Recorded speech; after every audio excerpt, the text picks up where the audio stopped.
Right? We got some NFL football today. We got a lot of fun. We got a charity poker tournament that I'm going to be attending this afternoon. I hope I take it down. I don't know. No, it's all for charity. But winning is also important to me. We have a lot to get to today. We're going to talk about the Republican debate number 2. Amy Tarkanian, the former Nevada chair, will be joining us. The current chair still hasn't done my show, but, we're working on that. Amy Tarkanian will be joining us at the bottom of the hour. It's interesting. While there's an upcoming government shutdown inevitable, I think it's going to happen. Republicans are focused on trying to get the Biden family, even though they're witnesses today. Some of them said that there's no evidence, and they don't think there's anything there that would cause an impeachment for Joe Biden. We'll talk about that a little bit later on the show. Chandler Jones, this is not a laughing matter, and I'm actually upset at Raider fan and Raider Nation for mocking Chandler Jones. This is a man that has serious mental illness, and he needs to get help before something bad happens, which I hope it doesn't. We're going to talk a little bit about that. Hey, this is awesome. UNLV football, they have a chance to go 4-1 this weekend against not a very good Hawaii team. And I said, let's get the UNLV athletic director on, who I think is doing a phenomenal job, by the way. I haven't said that about an athletic director at UNLV in a long time. Erick Harper is doing a fine job, and happy to announce that the athletic director will be joining us in hour number 2. So I'm really looking forward to that as well. My co-host today, the man is in a lot of pain because he had a dislocated shoulder and he's toughing it out. He's a tough guy, and he has a big charity poker tournament this afternoon that I'm so happy to be a part of, raising money for charity. I'm so happy to be not only a friend, but somebody that is involved in these charity poker tournaments. I went to his last year at Red Rock, and now it's going to be at Arizona Charlie's today.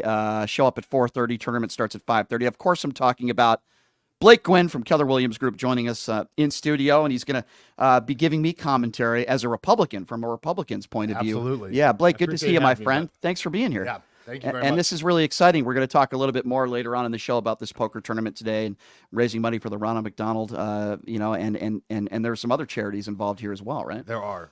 So there's going to be about 3 or 4 charities that are going to be at this event. Mm-hmm. But a majority of all the money is going to be raised for the Ronald McDonald House Charities of Las Vegas. We're helping to build the second house in town. So, I love that. And, you get to meet me, the biggest celebrity in the world. Yeah. Obviously, I say that joke. I'll be signing autographs for everybody today at the poker tournament, of course. I'll sign one for you right now. Big Mo, Paul McKeskey, who actually has signed a lot of autographs in his life and still does. He'll be there playing. There'll be some celebrities there, and we're going to have a good time. And you get Chris Wynn's autograph, too. He'll be there as well. What's that? Put your mic on. I was just going to ask, did he sign your card? He just won't sign your card. He won't sign my cards. Nope. Well, let's get to the Republican debate, shall we, Blake? Yeah, let's get it over with. Republican debate number 2, and let me just give you some generalizations on my thoughts, and I know I'm not alone on this. I thought it was a snooze fest. I thought it was an embarrassment. The fact that Donald Duck, can I call him Donald Duck now? Can I steal Chris Christie's line? He wasn't there, and I thought the first debate had a little bit more substance, and I think some people stood out. I don't think anybody stood out yesterday. I just thought it was a you-know-what show. Mm-hmm. And by the way, a lot of Republicans agree with me because there are even some right-wingers that were saying, it wasn't good for the Republican Party. I think there was one person that really stood out, and that was the North Dakota governor. They would not give him any. Well, because he has no poll numbers. That's I'm why. with you, but the points that he was getting across and he was having to force his way in and they would cut off his mic, I absolutely agreed with. Yeah, Nikki Haley was out for blood. I mean, Chris Christie. There's too many people on the debate stage, and watching that last night makes me angry to be a Republican. I appreciate you saying that, and by the way, I know you're not alone. Saying that. There's absolutely. a lot of Republicans that are saying what you said. So here's what we're going to do. We're going to play some clips. Go for it. We'll do what I call a little bit of a stop and go. We're going to play some clips, some quote unquote highlights from the debate last night, and then we'll discuss. Joe Biden should not be on the picket line. He should be on the southern border, working to close our southern border because it is unsafe, wide open, and insecure. Stop it right there real quickly if you can. The question wasn't about the border, but Tim Scott mentioned the border 20 seconds into the debate. I just wanted to be clear on that. Go ahead. Secure. Look, I do disagree with something Tim Scott just said. Joe Biden doesn't belong on a picket line. He belongs on the unemployment line. As president of the United States, I'll be standing with workers all across America, and I'll be standing for the right to work of every American to join a union or not join a union as they decide. If the government shuts down, should voters blame populist Republicans? Voters are blaming everybody who's in Washington, D.C. Where's Joe Biden? He's completely missing in action from leadership. And you know who All right, else is missing in action? Hold on. Donald Trump is missing. Yeah, I was just going to say that. So Ron DeSantis took one jab at Donald Trump, as others did on the stage, of him not being there. Blake, what do you make of that? What do you make of the frontrunner of the Republican Party not being on a debate stage now for the second time? So from my perspective, I understand why he's not on the debate stage, because he's going to answer a lot of questions, right? He added $7 trillion to the debt. He's got to answer to the American people the same way that Biden has to answer, that all these people up on the stage are doing as well. Right. But it's frustrating. You've got looming investigations, and as the panel said last night, you know, what are you guys going to do? You're not going to beat Donald Trump. And so as it stands right now, it's a Trump-Biden ticket. Mm-hmm. And I'll be honest, I haven't really heard a lot of policy talk out of Trump other than he's going to Mar-a-Lago. He's talking about the investigation. Yeah. And so that's my issue with it right now. Agree with you 100%. All right, let's continue. Where's Joe Biden? He's completely missing in action from leadership. And you know who else is missing in action? Donald Trump is missing in action. He should be on this stage tonight. He owes it to you to defend his record where they added $7.8 trillion to the debt. And I want to look at that camera right now and tell you, Donald, I know you're watching. You can't help yourself. I know you're watching, okay? And you're not here tonight, not because of polls and not because of your indictments. You're not here tonight because you're afraid of being on the stage and defending your record. You're ducking these things. And let me tell you what's going to happen. You keep doing that, no one up here is going to call you Donald Trump anymore. We're going to call you Donald Duck. You have said slaves developed skills in spite of slavery, not because of it. But many are still hurt. For the descendants of slaves, this is personal. What is your message to them? So first of all, that's a hoax that was perpetrated by Kamala Harris. We are not going to be doing that. Stop it right there. It's not a hoax. Ron DeSantis is lying. He is on the record saying those things. And Ron DeSantis is a liar. He's the one who pointed out positives when it came to slavery. Now, Tim Scott gave him pushback, which I appreciate. We all should. It doesn't matter what the color of our skin is. Anybody like Ron DeSantis who tries to spin a positive out of slavery, and that's exactly what Ron DeSantis did. Mm-hmm. Well, they learned this, they learned that. That's a good thing. I can't even imagine how angry some black people are in this country. I would imagine most of them, including Tim Scott. When you hear somebody white like Ron DeSantis trying to spin a positive take on a part of slavery, even if they did learn something, you don't mention it. You don't mention it. And if you do, you don't put it in a positive light. This has nothing. You notice how he spins it on the vice president? Yep. Listen, I am not a Harris fan. You know that about me. Yeah. I don't like our vice president, okay? I don't want her to be in office. But this has nothing to do with Harris other than the fact that she's a minority and she has the right to speak up about it. This isn't our vice president's fault. This is Ron DeSantis, and Ron DeSantis is not the only one that's made this statement. It doesn't matter whether it's an atrocity like the Holocaust. I'm sure some Jewish people in the Holocaust learned some things too. Does that mean we make a positive light on something and even bring it up? It's absurd that he would say this, and he doesn't own it either. He puts the blame on the vice president like so many Republicans do today when they screw up and they say something wrong or they insult people. They want to blame the Biden administration for it. This is Ron DeSantis' fault, and I'm glad that Tim Scott spoke up about this. Absolutely. So when it comes to Ron DeSantis, he started polling really early before Trump came in, right? And ever since Trump said that he was going to be going, his poll numbers have crashed. Mm-hmm. Ron DeSantis is not a man of the people. He was from Yale or Harvard. He's a lawyer. When he went to the army or military, he went there as an attorney and then came back and ran for Congress, and then he ran for governor. Nothing of that says that he's a man of the people. I agree with you, and he screwed up big time, and then he doesn't own it. This was a very uncomfortable part. This is Mike Pence, and this was a very uncomfortable situation here in the debate. And apparently, this was a clip where Mike Pence is making, I guess you could call it, a sex joke.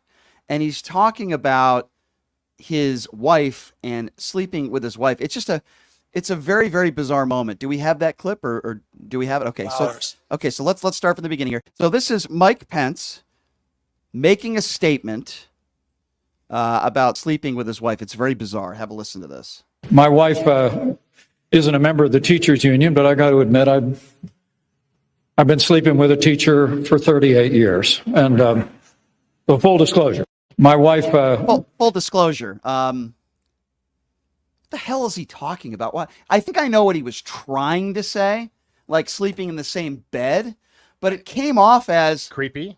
Right. He's a creepy old dude.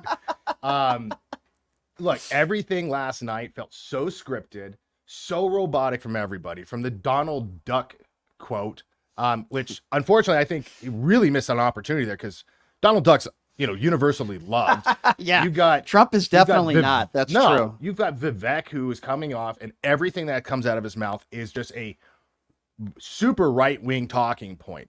There was nobody that was impressive on there, and it was an embarrassment. I was sitting in the hot tub watching this last night, just going, I want to turn it off, but knowing I was going to be on the show today, I'm like, I got to watch it. And then there's Vivek Ramaswamy, who appeared on this show a few weeks back, and I want to be very clear on this. Vivek Ramaswamy has no medical degrees. Okay, just because he tried to push certain drugs through pharmaceutical companies doesn't make him an expert when it comes to psychology or transgenders. This part of this debate is the part that got me really angry. This is Vivek Ramaswamy talking about teenagers, kids that get transgender surgery. Have a listen to this. I have to be very clear about this. Transgenderism, especially in kids, is a mental health disorder. We have to acknowledge the truth of that for what it is. And I'm sorry, it is not compassionate to affirm. So transgenderism, especially in kids. So he's not just talking about kids when he makes that statement. He's making the claim that if you're under the age of 18 and you want to get transgender surgery, that somehow every single one of those individuals is mentally ill. And then when he says, especially in kids, he's saying that based on his statement that many adults are mentally ill that want to get transgender surgery as well. Let's be very clear on this. Number one, that's not true. We know plenty of people, at least I do, that have had transgender surgery that are doing quite well. They're happy. They're living their life. Are there some people that get transgender surgery that are mentally ill? Sure. There's a lot of people that don't get transgender surgery that are mentally ill as well. Yep. So Vivek Ramaswamy has absolutely no idea what he is talking about. I think it's bigotry. And you tell me if you disagree. I think it's a bigoted take when you say somebody's not like me and they don't think like me, so they must be mentally ill. Are there some kids that are mentally ill that want to get transgender surgery? Sure. But as I mentioned, there are people across the country that are not transgenders or that don't want to get transgender surgery that are mentally ill. So for him to make that statement, to me, it's so irresponsible and it's so bigoted in his way of thinking. Yeah, so I don't like blanket coverage when you're talking about this. Like, all Democrats are pedophiles. All Republicans are MAGA supporters, right? All trans people are mentally ill. I'm with you. I think if you're under 18, I think there should be additional steps that you should be able to, you have to go through a consultant. I think there should be some medical talk right there to if the person if they have underlying issues and they're underage, I think that's something that they should do. Agree. I think this is the best clip that I want to play as far as how horrible this debate was. And you mentioned it a little bit earlier, Blake, the arguing, the yelling, and how it was just a you-know-what show. This was what most of the debate sounded like. Have a listen to this. If we want to get things done, here's how we get done in Washington. We must finally. Can we please respect the time? I mean, you literally have like 6 or 7 people talking over one another, and it's just absurd. 7, yeah. That's what most of this debate sounded like. They're like little children up there. Yep. I remember it reminded me a little bit of the debacle of a debate, the first presidential debate last year between Trump and Biden, when Trump literally wouldn't let Joe Biden talk at all. It's like there's no decorum, there's no respect, and it's turned into almost reality television. And it seems like maybe that's what some people want to see. I want to hear policy. I can be entertained by reality television and put on some other programs. When I hear politicians talk, it shouldn't be about entertainment. But for a lot of these politicians, it's about clicks. It's clickbait stuff, and it's not about actual policy. I mean, am I wrong? I mean, that's what a lot of the debate sounded like last night. The entire debate was talking over each other. It started off with some border control, briefly talked about energy, and that got swept under the rug. Pretty much it was all about Trump not being present, and he should have been present. It was a disaster for anybody that is similar to me. I'm a Republican, but I'm more center-right, more of a moderate, independent. That did nothing for anybody last night. It didn't sway anybody. I don't think it was. I think there's one person that it did good for, and that's Donald Trump. Yeah. I agree with you as a whole.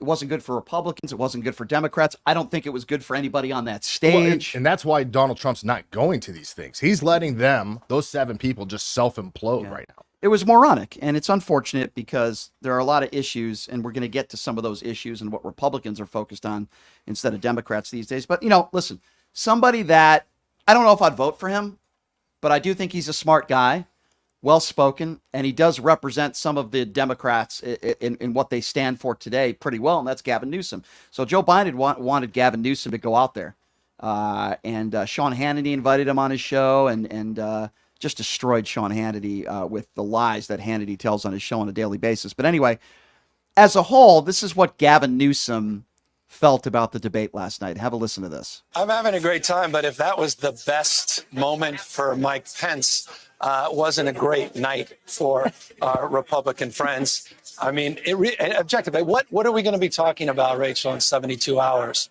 I'm still getting over the Pence comment about the sex joke, and I don't say that pejoratively. Honestly, it's a little strange, and I know you guys showed the clip, but that was a nothing burger. Honestly, more disappointed in it than I was expecting. And I agree. I was expecting a little bit more. I expected maybe the same that we saw in the first debate. Nikki Haley didn't have a great night. I don't think anybody had a great night. And we didn't learn really much of anything about policy, just generalized statements about the border, generalized statements about inflation, no solutions. It's interesting, too, because, remember, Mike Pence wanted to replace Obamacare. There's a lot of people in this country that like Obamacare. And when Mike Pence was the vice president, he and Trump for 2 years had the opportunity to replace it with something else. Pence made that promise years back that he would replace Obamacare. He never did. And then when he was asked about it on the debate stage last night, he couldn't defend it. He didn't know what to say. Yeah, I think that's something that the Republicans are going to be burdened with for this upcoming election, because that's all they've been talking about is removal of Obamacare. Right. No other policies we're talking about, no other talk about, except for Burgum, talked about an all-above energy policy that would help reduce the national deficit. Yeah. That's the only person who talked about anything last night. Yeah, there was not a lot of substance. There was nothing about policy. I'm with you, Blake. I was sitting there so frustrated.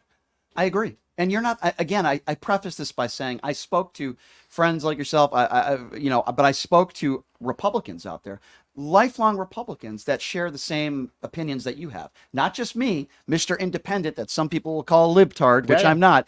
Republicans, lifelong Republicans. By the way, you're going to hear from one of them coming up at the bottom of the hour. Amy Tarkanian, Love Amy here, the former Nevada chair.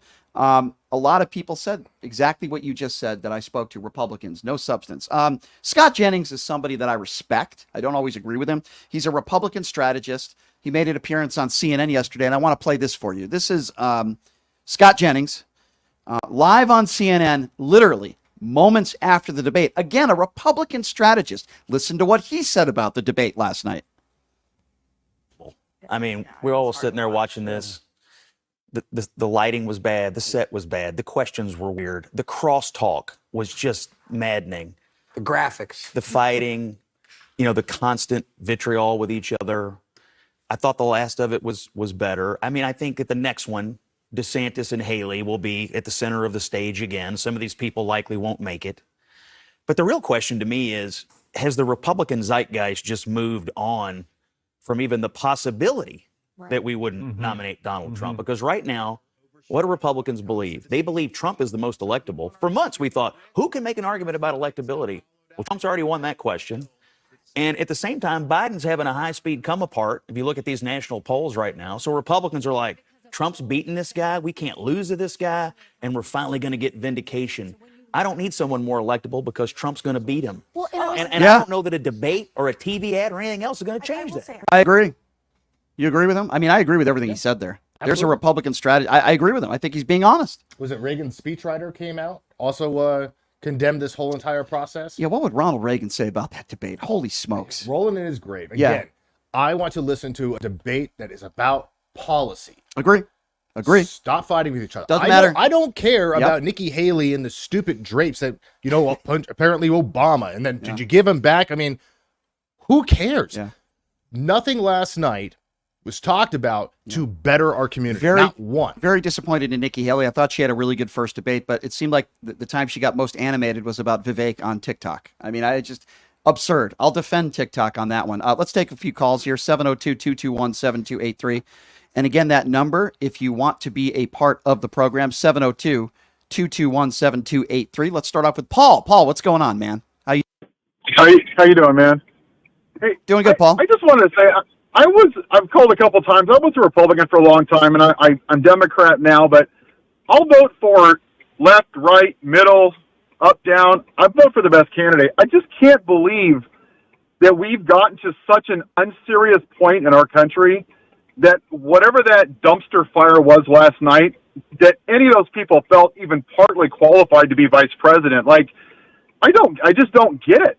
How did we get to this point where a bunch of clowns are and I think Michael Steele said it best on wherever he was, CNN or MSNBC. He's like, I just think that people want a strong man. They want to be ruled by a dictator. It's not about policy, and you might disagree. It's about white grievance.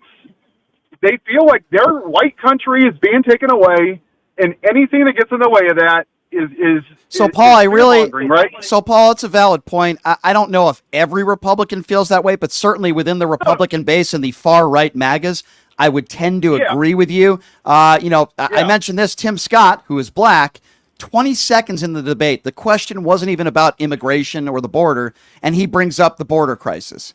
I think the overall theme of Republicans, which showed last night, was we're going to go after the Biden administration, we're going to complain, but we have no solutions to the real problems facing the country. Mike Pence didn't even know that there is no Green New Deal. He thought it was policy. He said he would repeal it on a stage. This is the former vice president who doesn't even understand that the Green New Deal doesn't even exist. How stupid can you be? So let me, I guess my question to you would be this. So, and I'm becoming more politically savvy as I go along.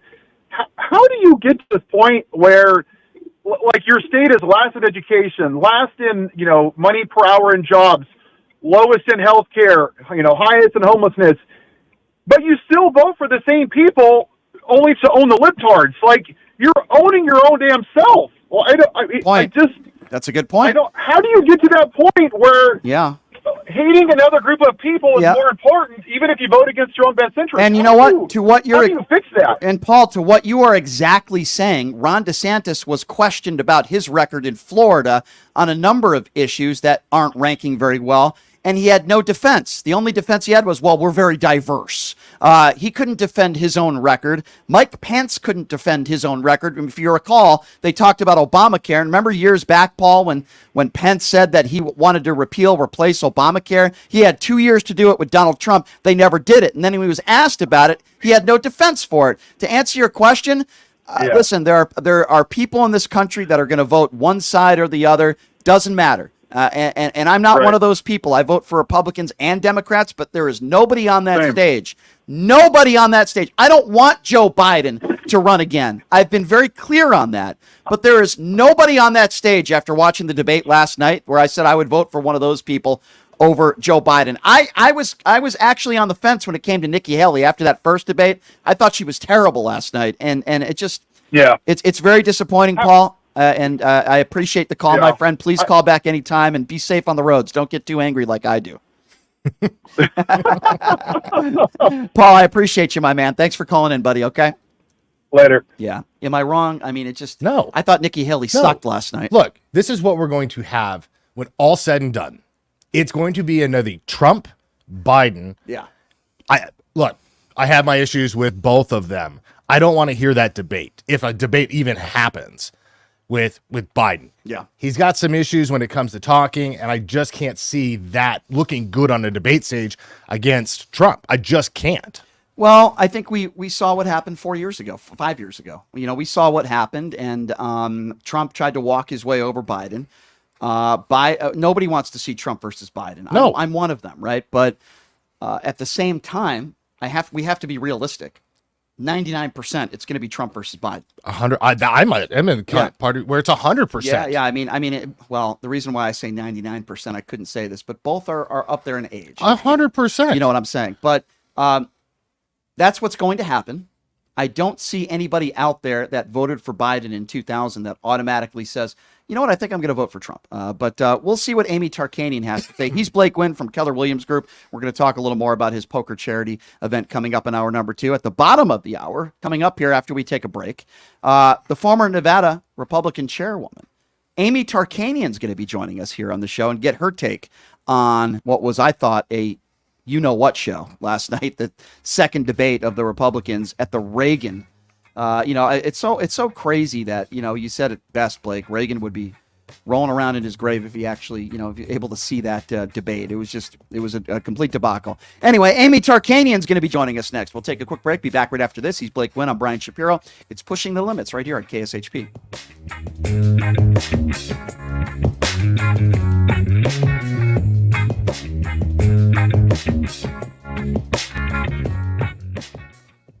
Hey everybody, are you struggling to find a pizza place that reminds you of Brooklyn? That true blue New York style pie?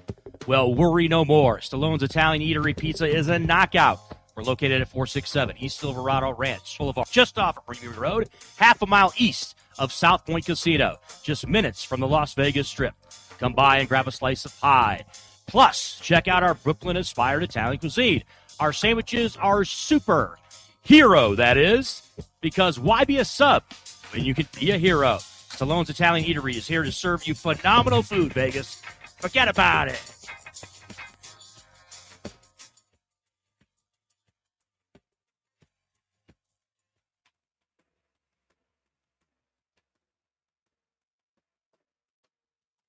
Everybody, Brian Shapiro from Pushing the Limits here. I want to tell you guys about my good friends at the Postal Annex. They have a notary signing agent on-site daily, no appointment needed, and they offer a full scale of printing services from shipping labels to documents, business cards, banners, photos, and business signage. They're your passport service headquarters. They offer passport photos, and they can renew your adult passports. If you're traveling in a hurry, they can get those passports to you within 7 days or less. Mailbox rentals with a physical street address, and they also receive your packages from Amazon, UPS, FedEx, USPS, and more. Here's the best part. If you're a Pushing the Limits listener, they have an introductory rate of only $39 for a 3-month service. You can't beat it. Give them a call, 702-873-8005. Check them out at 6130 West Flamingo Road. It's the Postal Annex. Tell them I sent you. Buying or selling a home is a huge life event. It requires guidance from an expert in the industry and community. My name is Blake Guinn. You may recognize my name as my grandfather was the best governor the state of Nevada has ever had. Growing up in Las Vegas, I've come to know this community intricately. Now, I am raising a family here as well. So I understand all the issues impacting our home and quality of life. As the top realtor for the #1 real estate team at Keller Williams, you can have confidence in my experience, knowledge, and track record. When it comes to buying, selling, or investing in real estate, choose a name you can trust, someone who understands the community you call home. Call Blake Guinn today and experience the difference of a trusted expert. 702-540-3311. Hey everybody, it's Brian Shapiro from Pushing the Limits. I want to tell you guys about Sahara West Urgent Care and Wellness. They're conveniently located on the southwest corner of Sahara and Jones. They're open Monday through Friday, 9 a.m. to 9 p.m. and Saturday, 9 a.m. to 5 p.m. At Sahara West Urgent Care, they'll take care of all your healthcare needs. They offer routine services such as physicals, STD testing, car accident treatment, and work injuries. You name it, they do it. They have on-site x-ray, EKG, ultrasound, and labs. They treat chronic conditions such as asthma, blood pressure, diabetes, and more. They also offer general wellness exams and treatments such as testosterone enhancement and cancer screening. They're located on Sahara, 6125 West Sahara Avenue. Their number is 702-248-0554. And the best part, they accept most major insurances and affordable cash pay prices, office visits starting at just $95. And I'm also a client, so please give them a call, 702-248-0554.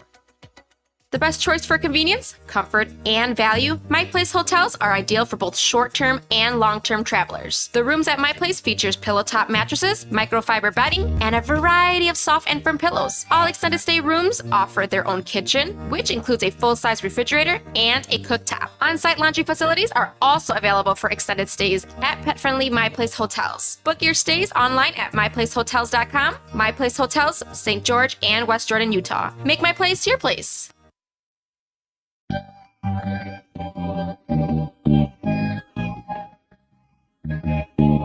All right, welcome back.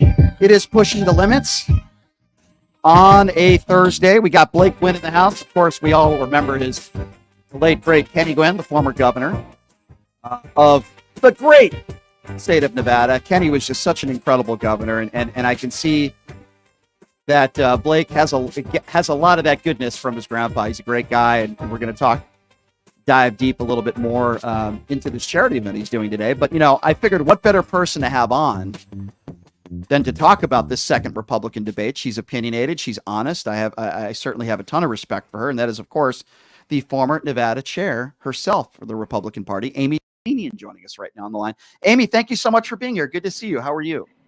I'm doing well. And now you may have had respect for me, but now I'm actually talking to you as I'm driving to my meeting. I was hoping to already be at my meeting. Well, drive safe. Drive safe, Amy. We don't want you to get into a car accident. My show is certainly not that important. It's almost as important, but it's not that important. It's important. So, Amy, I just thought yesterday was kind of a you-know-what show. Blake agrees with me. A lot of Republicans. I just was really disappointed. It wasn't a lot of substance out there. What are your thoughts? No, I found it to be incredibly frustrating. First of all, the high hopes for the moderators, that fell flat completely, I think, right out of the gate, unfortunately. Their first question, it seemed like, it was like a dissertation just to get out of the gate. It was hard to understand, unfortunately. The Univision moderator, Stuart Varney, who I've been on with a number of times, is the nicest gentleman, and I just don't think that was a good fit for him because he's not somebody to interrupt and try to kind of wrangle in the cats. That's just not his style. And poor Dana Perino, she was the only one who had to interject on a number of occasions, but it just didn't seem to stick. Everyone was over talking one another. And then when it was time to speak, the majority of them were rambling and didn't have much substance.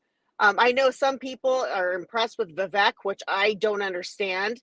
He's a great speaker, but it's funny. You can go onto X, formerly known as Twitter, and the Ron DeSantis campaign has this great compilation of him basically copying almost word verbatim from a number of Obama's speeches. Right. He's a fraud. He's a fraud. And he's just a really good speaker. And so, if people don't do their homework, they think, oh, he sounds wonderful, but he's a fraud. So that was really frustrating. I think, he steals a lot of the time, unfortunately.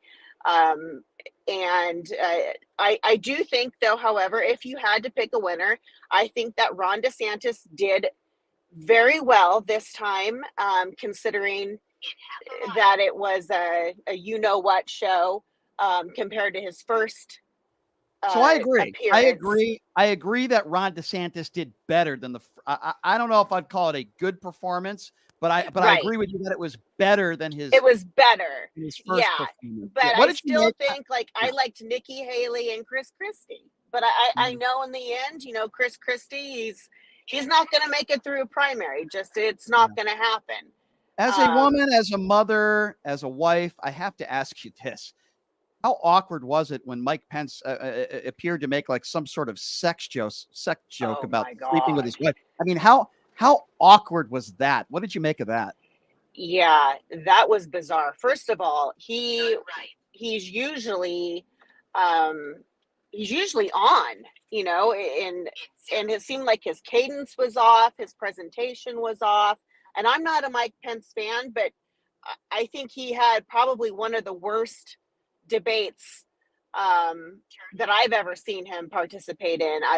I mean, he's usually a really good speaker, and I just thought he fell flat. Hey, Amy, and I it's thought Blunt. that How you was so doing? awkward. Yeah. Hi. Blake, go ahead. Hey, Amy, how you doing? Long time no see. Good. How are you? I'm good. I got to tell you, Mike Pence last night was horrific, and I'm with you. His cadence was off. When they did up a close-up of his face, he was looking a little rough, and I don't know if he's been aging really quick since all this pressure, but he didn't look like himself. No, he looked like exhausted. I don't know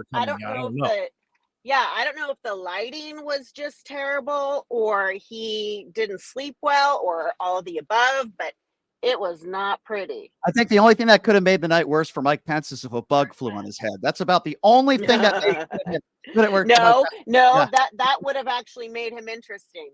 That's true.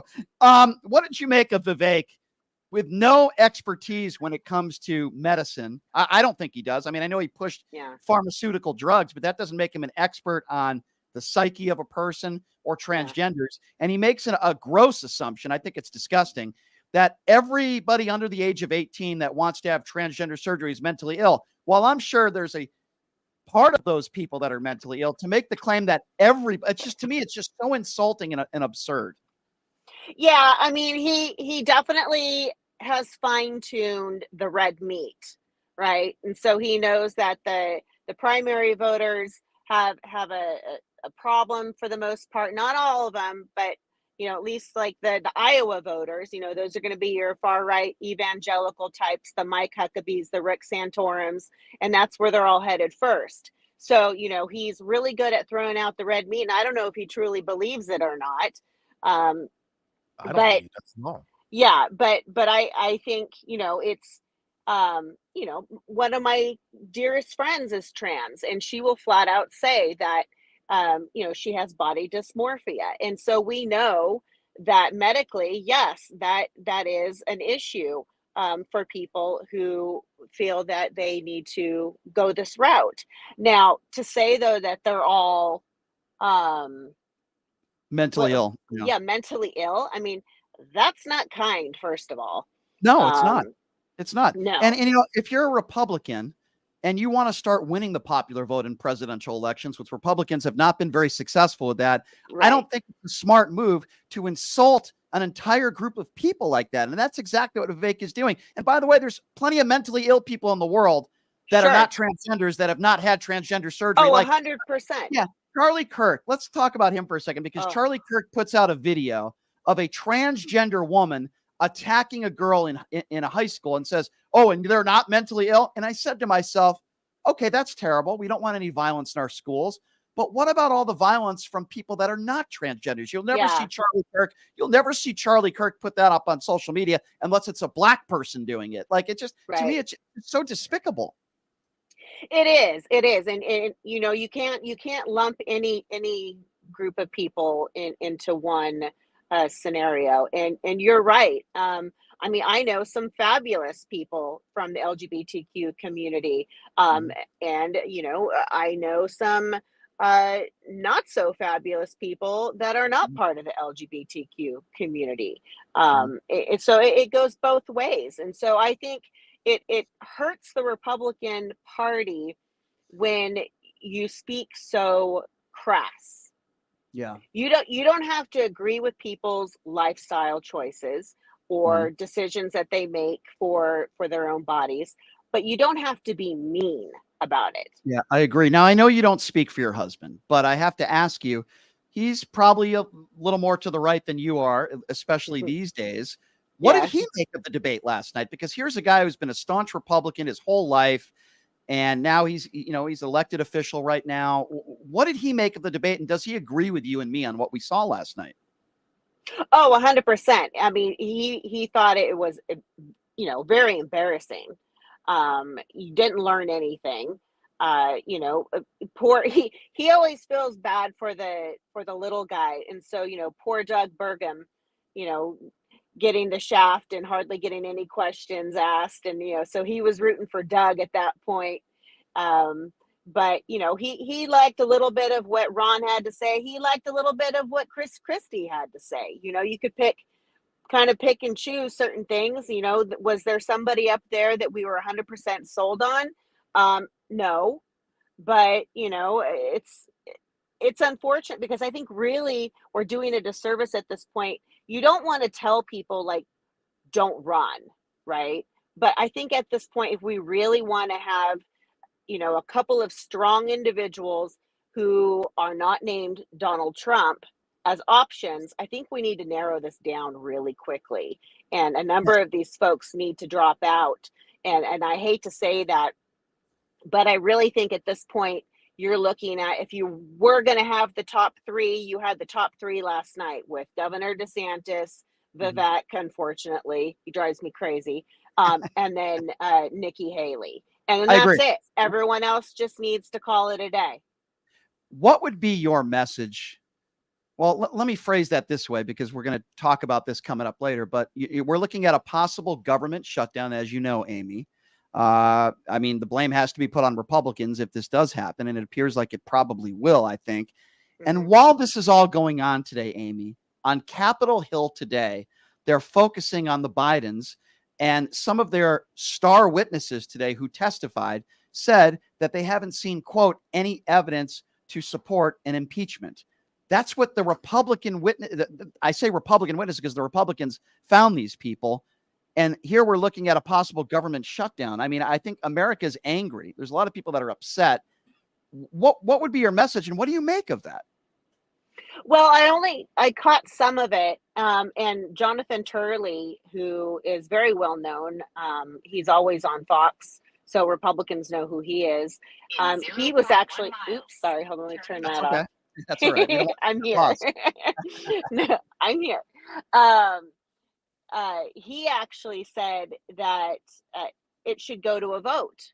It should go to a vote, and then have the investigation. And then is there enough right now to say impeach? No, because you need to take it to a vote. You need to go through the procedures. The procedures matter. You can't just sit there and scream impeachment and go that route. And so I think, his statements were rational, maybe a little bit damning to those who were hoping just to hop, skip, and jump to impeachment.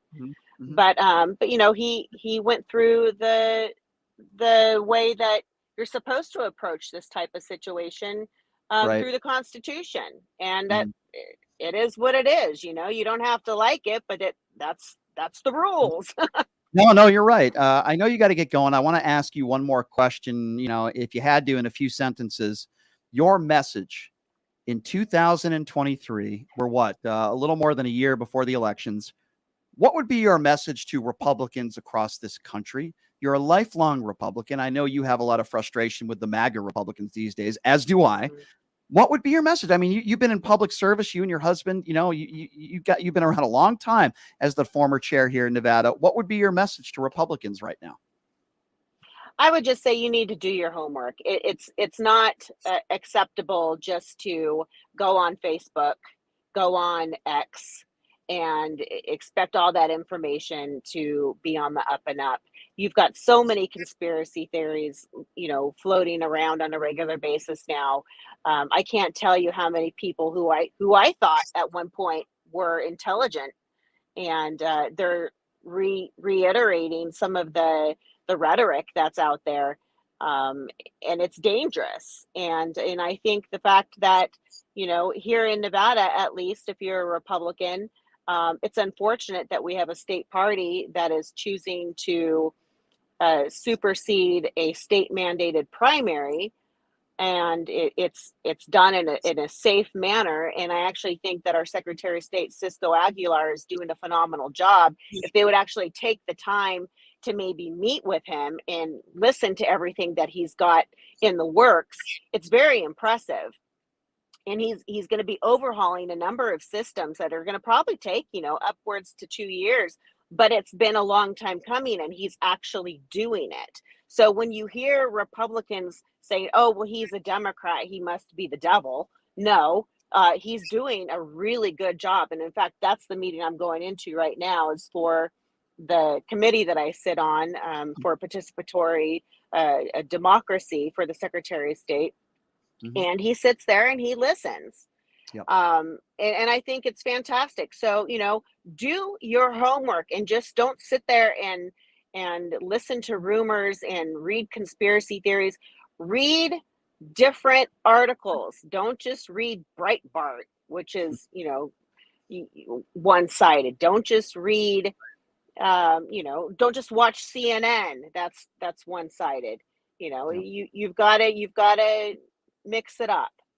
Agree. And I couldn't have said it better. I will echo what you said about Cisco Aguilar. He's a good man. I know he respects you and you respect him. And he was just in studio here a few months ago. And I really do appreciate him very much. A normal person as a Secretary of State is what we want. We want normal people, Republican or Democrat.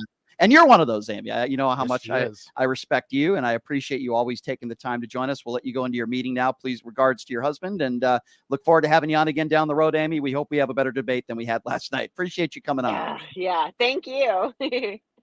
Good to see you. That's Amy Tarkanian. I don't agree with Amy, Blake, on every issue, of course, but I respect her. Why?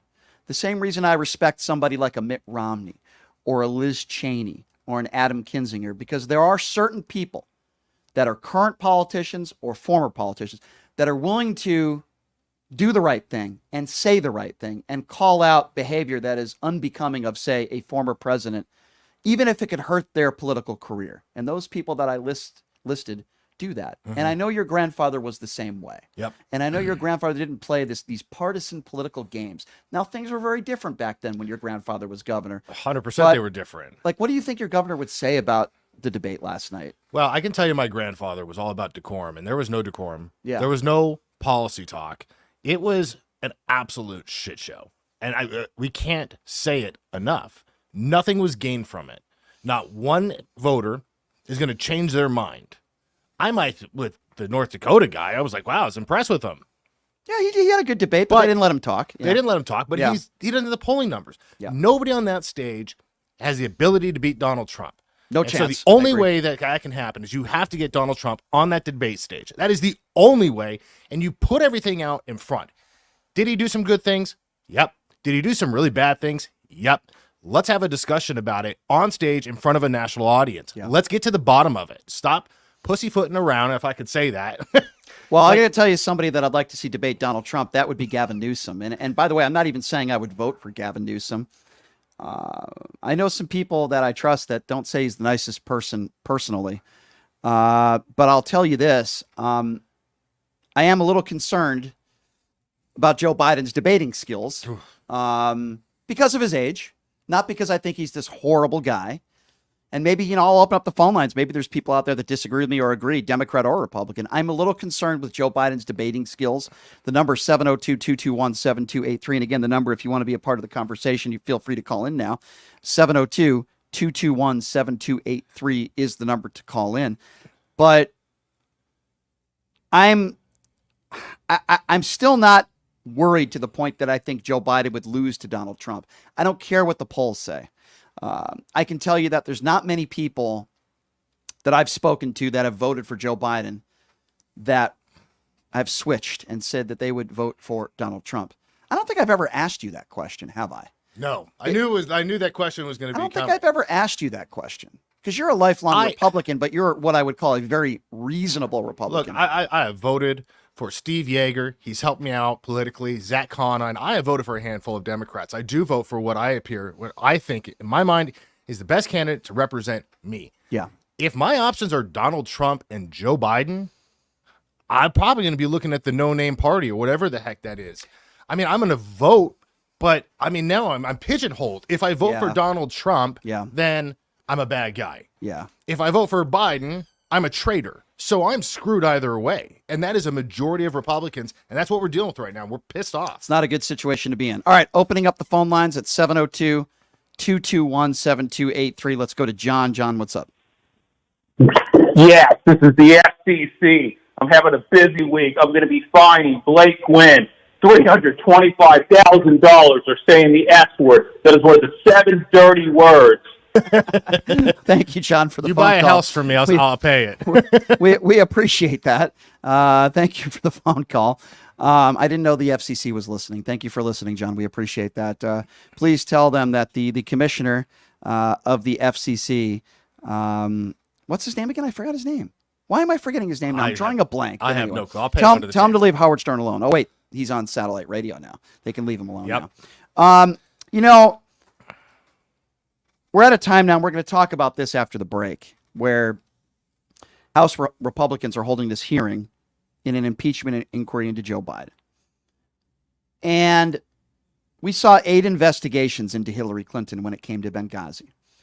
And it was Kevin McCarthy that admitted it himself that they did those investigations because they thought it would hurt Hillary Clinton in the elections. And it did, by the way. You know, these investigations should never go into effect to try to hurt somebody. If you want to talk about true election interference, there has to be real evidence. Again, let me repeat. 8 led Republican investigations into Hillary Clinton, and they found nothing. And I'm going to tell you what's going to happen here. Joe Biden's not going to be indicted on anything. There's going to be zero financial evidence that he benefited off of any of Hunter Biden's business dealings. Hunter Biden is a bad guy. Hunter Biden has broken the law. Hunter Biden, no doubt, took advantage of who his father was. Joe Biden didn't commit any crimes. He didn't do anything wrong. They would have found it by now. 702-221-7283. And again, that number, 702-221-7283. Let's go to Aaron. Aaron, what's going on?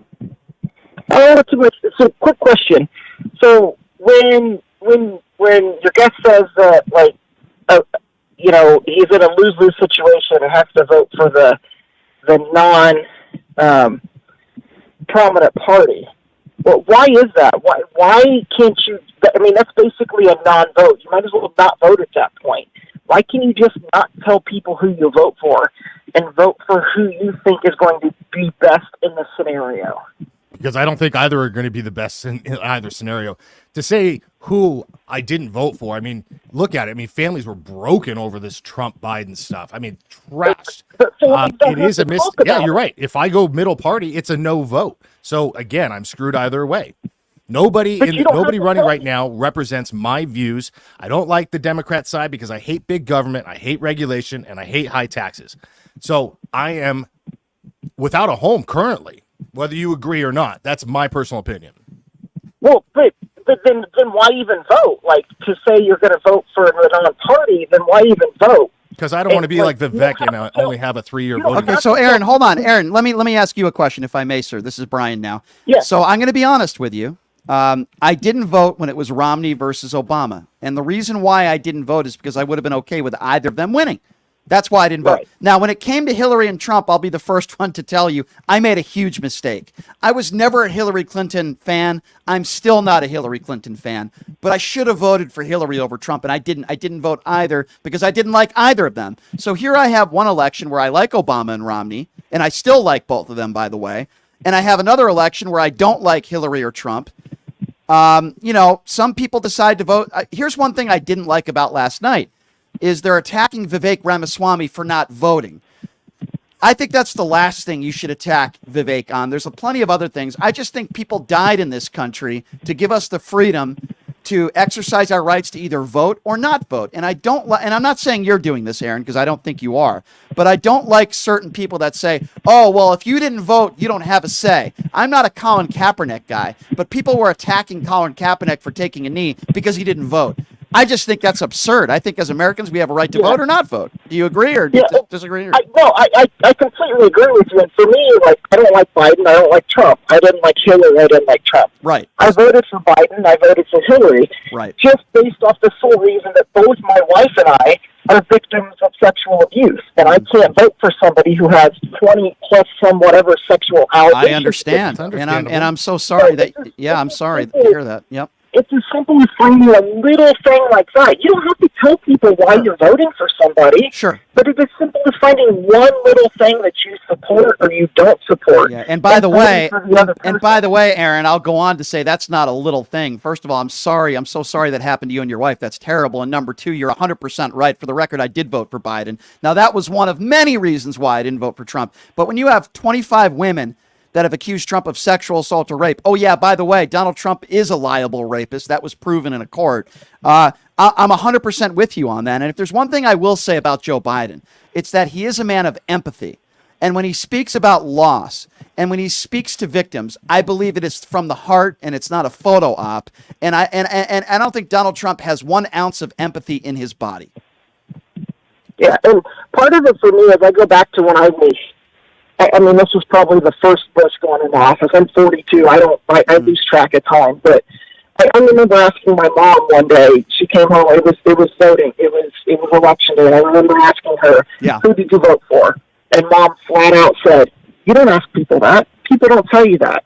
And here we are, whatever, 20 some odd years later, and everybody wants to tell everybody who they voted. By the way, because politics has become a religion, and it's how you identify. Yeah, and I ask everybody who they voted for. And if they don't want to tell me, that's their right. But Aaron, I seem to ask everybody these days, and then if they say Donald Trump, that's when I start to get red in the face. Aaron, I appreciate your call, my friend, and I'm so sorry to hear what happened to you and your wife, but I'm glad you guys... That's okay. I'm glad you guys are doing well right now. Please call back anytime, friend, and I appreciate the call. Thank you. Yeah, thanks. Appreciate that. Well, he brings up a good point because... some people vote for all sorts of different reasons. I think that's a very honorable position that he's taking. Yeah, very understandable. Listen, Bill Clinton, I bet you, I should have asked him that. I bet you this guy wouldn't vote for Bill Clinton. I believe Bill Clinton is a rapist. I'm sorry, I'm just going to say it. I believe he and Donald Trump are the same cloth in that aspect. Now, Bill Clinton, I thought, was a better president than Donald Trump. Clinton was a great president. But I wouldn't vote for him because I don't think he's a good guy. It's part of the reason why I didn't vote for Hillary Clinton. But I made a mistake because I think Hillary would have been a much better president than Donald Trump. I don't think we would have had an insurrection. And I can't stand all these people, not you, but all these people that say that, Hillary Clinton said, the election was stolen. No, she didn't. First of all, the following day, hours later, she called Donald Trump and she admitted that she lost. Now, she did talk about Russian interference, which we know did happen. I don't know how much that affected the 2016 election. Probably not that much. I'm willing to believe that. But she did talk about that. But she's never said on the record that she won and Donald Trump lost. She's never said that. To this day, Donald Trump still says he won the 2020 election with no evidence of widespread voter fraud. I mean, I don't know. If there was evidence of widespread, it would have already been out by now. I agree. How many different court cases have they lost? They've been at what? I think it was like over 60 or something of that. Somebody who got paid under the table to bring in 20,000 ballots would be paid off right now for that tip and for him to become a whistleblower. And by the way, Vivek Ramaswamy yesterday wants to talk about kids that want to have transgender surgery are mentally ill. No, the person that's mentally ill is the person that you said was the greatest president of all time in Donald Trump. And by the way, anybody that makes that statement, in my opinion, is either extremely ignorant or mentally ill, or doing it to appease the base. Yeah. We know why Vivek did it. There's the thing with Vivek. I don't understand. Here you are touting that President Trump was the greatest president ever. Yeah. Yet you're running against him. Yeah. That makes no sense. Well, he said we need to bring people together. Well, yeah, Donald Trump really brought us together, didn't he? Oh my God, don't even get me started. Oh, he's Blake Guinn. I'm Brian Shapiro. Blake's got a big poker tournament at Arizona Charlie's on Decatur. That's today. Starts at 4:30. It's for charity for the Ronald McDonald Fund. We're going to talk a little bit about that when we come back. We're also going to play some Chandler Jones audio.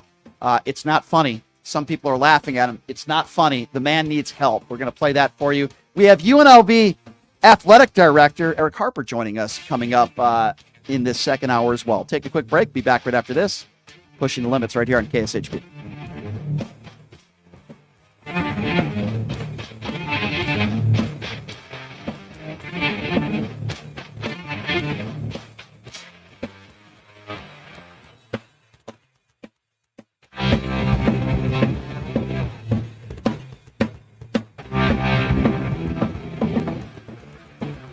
Hey, everybody, are you struggling to find a pizza place that reminds you of Brooklyn?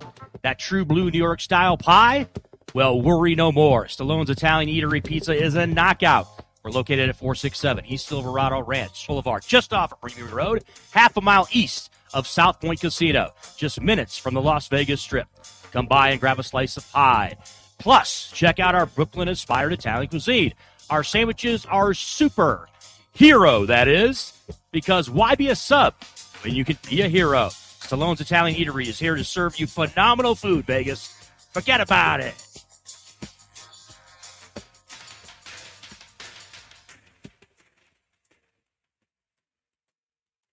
Everybody, Brian Shapiro from Pushing the Limits here. I want to tell you guys about my good friends at the Postal Annex. They have a notary signing agent on site daily, no appointment needed, and they offer a full scale of printing services from shipping labels to documents, business cards, banners, photos, and business signage. They're your passport service headquarters. They offer passport photos, and they can renew your adult passports.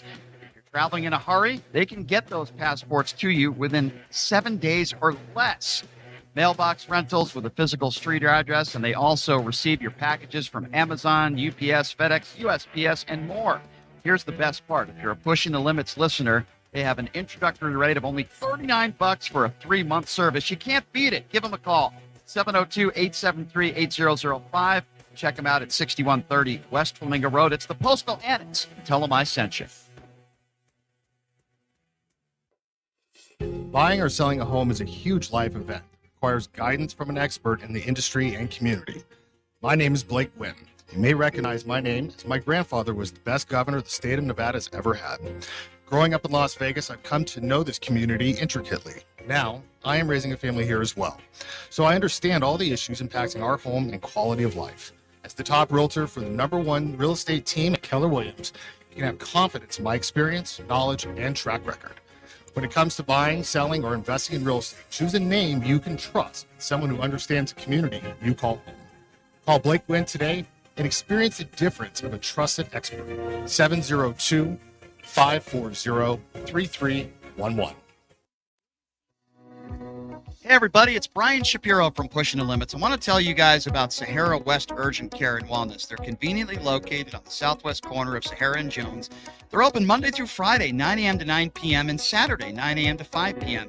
At Sahara West Urgent Care, they'll take care of all your healthcare needs. They offer routine services such as physicals, STD testing, car accident treatment, and work injuries. You name it, they do it. They have on-site x-ray, EKG, ultrasound, and labs. They treat chronic conditions such as asthma, blood pressure, diabetes, and more. They also offer general wellness exams and treatments such as testosterone enhancement and cancer screening. They're located on Sahara, 6125 West Sahara Avenue. Their number is 702-248-0554. And the best part, they accept most major insurances and affordable cash pay prices, office visits starting at just $95. And I'm also a client, so please give them a call, 702-248-0554.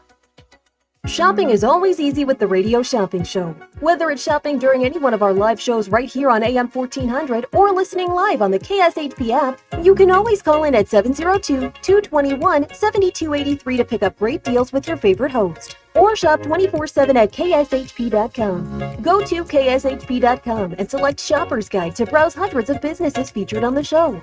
Place your order online and we'll have it shipped right to your front door. With so many possibilities, it's hard not to shop. The Klondike Casino is a friendly local spot that features their signature restaurant, the Klondike Grill, serving up fresh food fast. Open for breakfast, lunch, and dinner just off the 95 freeway on Sunset Road in Henderson. You will find the Klondike Casino, featuring all your favorite games from the Strip in the comfort of a neighborhood casino. You can place a bet at their full-service sportsbook, or start your day with a breakfast plate that comes with your choice of potato and toast. Or check us out for lunch or dinner and try one of our many sandwiches, like the popular beer-battered fish sandwich or the Philly cheesesteak. Check out the full menu at KlondikeSunset.com. Is your dog suffering from a sensitive stomach? Hi, it's Kelly the Cookie Lady from Mooch's Munchies. Our dogs had super sensitive tummies and I needed to find a low-fat treat that wouldn't give them gas or other issues. Most of the treats on the market were loaded with fillers, chemicals, and chicken fat. Many of them weren't even food. Well, I knew I could do better, so I developed Mooch's Munchies, and I'm happy to be able to share them with you. Stop by our store or our website, moochesmunchies.com, and find out why we say that Mooch's Munchies are totally pawsome.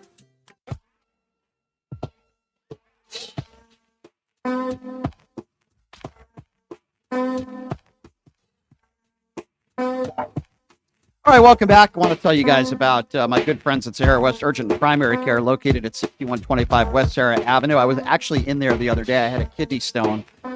They took great care of me. I was in and out of there in like 20 minutes, man. No appointment needed, but you can certainly give them a call to make an appointment if you'd like. 702-248-0554. You can visit them online at SaharaWestUrgentCare.com. Great people over there. Jessica and Andrew will take care of you. They certainly have taken care of me.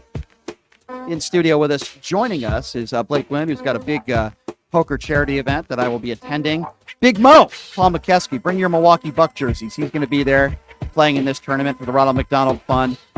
Blake does this charity poker event every year. I attended it last year. It was great fun. Food, drinks, a lot of fun, right, Blake? And my understanding is the poker tournament doesn't start at 4:30, but the food and drinks and the fun starts at 4:30, and then the tournament starts at 5:30 at Arizona Charlie's on the second floor. Yeah. The Arizona Charlie's, not on the Boulder Highway, Decatur.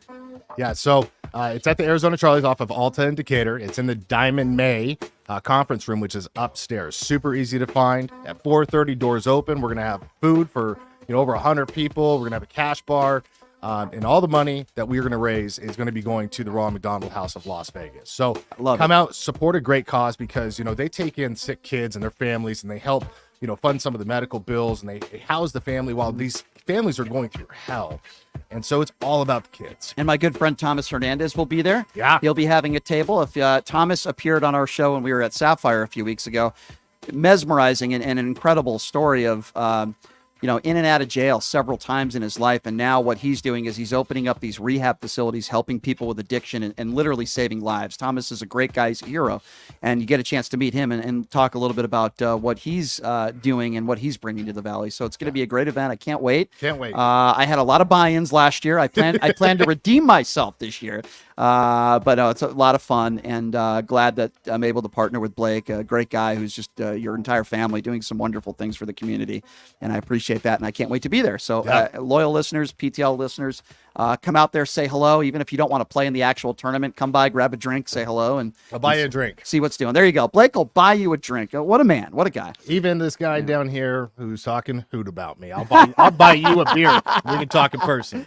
So speaking of people that are talking crap about other people, if you listen to the show, I tend to do that a lot. But this is a serious topic, and we'll get to the Raiders product on the field in a little bit, Blake. I know you have opinions on that, and we have the UNLV athletic director, Erick Harper, is going to be joining us here in a little bit, at the bottom of the hour. Chandler Jones is somebody who is struggling right now mentally. He's got some mental issues. He's a great football player. We all know that about him. But here's where I'm going to give the Raiders some credit. I think the Raiders know what's going on here. This is a man who's not stable. He's mentally ill. He needs help. Now, the problem I have is Chandler's going on social media, and he's putting out these real weird videos, and he's saying a lot of weird things. Listen, we could do 3 hours of all the stuff he said in the last couple months that are just, crazy. I'll play you one small clip now. Here's a video of Chandler Jones crying, alluding to the fact that Josh McDaniels might have something to do with Aaron Hernandez's death behind bars. It's really bizarre. Have a listen to this. Wait, they don't know what happened with Aaron Hernandez and Josh McDaniels. All right, y'all thought Chico killed himself in jail? Y'all thought my nigga Chico killed himself in jail?